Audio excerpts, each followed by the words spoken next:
오늘은 시 20편을 함께 묵상해 보겠습니다. 시 20편의 구조를 보면 시 20편이 무엇을 말씀하는지를 알 수 있는데요. 시 20편의 첫 절은 이렇게 시작합니다. 환난 날에 여호와께서 내게 응답하시고로 시작해요. 그리고 마지막 절이 이렇게 끝을 내고 있습니다.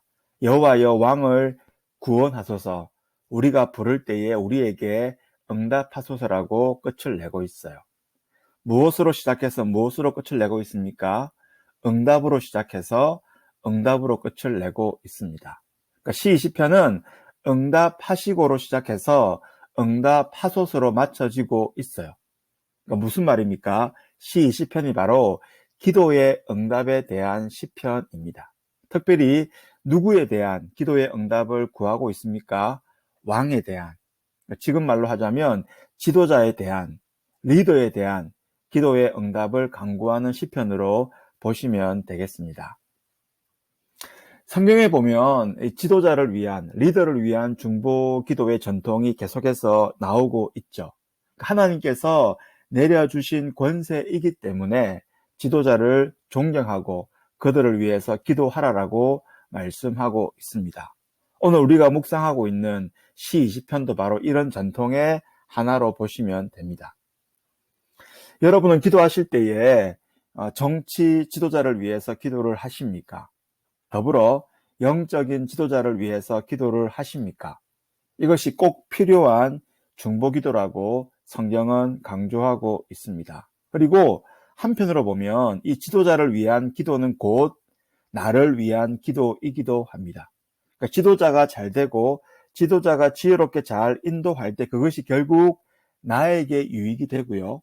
또한 나를 포함한 공동체의 유익이 되기 때문입니다.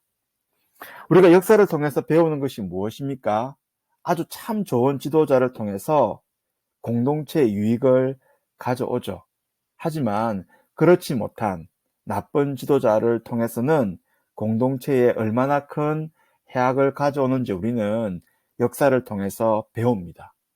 그렇기 때문에 우리는 지도자를 위해서, 리더를 위해서 기도하고 그들을 따를 필요가 있다는 것이죠. 하지만 동시에 오늘 본문은 분명히 우리에게 구분점도 말씀하세요. 그러니까 지도자를 위해서 기도해야지만 그 지도자를 위한 분명한 한계선도 우리에게 말씀하고 있습니다. 오늘 보면 7절 이것을 강조하고 있는데요. 7절입니다. 어떤 사람은 병거, 어떤 사람은 말을 의지합니다. 그러니까 병거와 말을 가지고 있는 리더, 지도자에게 의지하죠.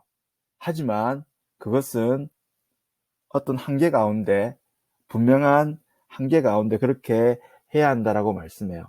진정한 우리의 믿음의 대상은 7절 하반부에 나오죠. 우리는 여호와 우리 하나님의 이름을 자랑한다라고 고백하고 있습니다. 그러니까 인간 지도자를 위해서 기도하고 그들을 따를 필요가 있지만 그들에게만 의지하는 것은 옳지 않다는 것이죠. 우리의 마음의 중심은 하나님만을 의지하고 하나님만을 자랑한다라는 고백입니다. 그러니까 인간 지도자의 어떤 우리가 따라야 될 것에 대한 분명한 한계와 균형점을 말씀해 주고 있는 것이죠. 지도자를 위한 중보기도는 분명히 필요합니다. 그 이유가 무엇입니까? 이 리더들도 우리와 마찬가지로 하나님께 의존하고 있기 때문이죠. 그리고 더 많은 책임이 있기 때문에 우리가 그들을 위해서 기도를 해야 합니다. 하지만 동시에 우리가 하나님 대신 그들의 지도력에만 의지하지 않도록 경고하고 있어요. 어떤 사람들은 정치에만 올인을 하는 사람이 있죠. 정치인에게만 올인을 하는 사람이 있습니다. 그것은 옳지 않다는 것입니다. 결국 그 권세를 주신 하나님을 의지하고 하나님을 자랑하는 것이 필요하다는 것이죠. 하나님께서 위임하신 지도자를 위해서 우리가 기도해야 됩니다. 하지만 그들만을 의지하는 어리석음에 빠지면 안 되는 것이죠. 이 둘의 균형을 제대로 갖추는 것이 성숙한 그리스도인들의 모습입니다.